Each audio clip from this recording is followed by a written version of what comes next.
Chronology में कुल 4 चरण होते हैं। जैसे पेपर लीक होगा तो पहला चरण, नेता आके कहेगा कि झूठे एलिगेशन है, आप सुनिए। पेपर लीक की हमारे पास कोई जानकारी नहीं। इस बयान के बाद रायता नहीं समेटेगा तो फिर अगले चरण पर जाएंगे और कहेंगे कि यह साजिश है, आप सुनिए।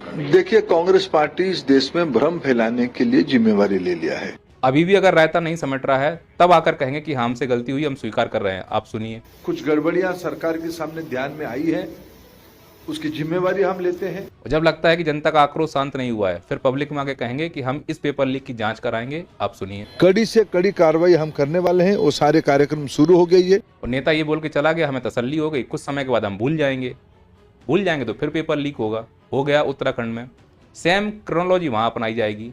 सबसे पहले अधिकारी ने आके क्या कहा, आप सुनिए। इसको बेसिकली पेपर लीक नहीं कह सकते आप, पेपर लीक करना दूसरी बात हो गई। जब इससे रायता नहीं समटा तो फिर साजिश बताएंगे। सुनो, नकल जिहाद बोल रहे हैं मंत्री जी, नकल जिहाद छेड़ने का प्रयास कर रहे हैं। अभी भी काम नहीं चला तो आके स्वीकार करेंगे और जनता के बीच में बोलेंगे कि हाँ, हमसे गलती हुई है, सुनिए। जो भी परीक्षा में भाग लेंगे वो हम स्वतः ही, कोई हो तो एक लिस्ट बना के आप हमको दे देंगे, हम उनके सारे मुकदमे।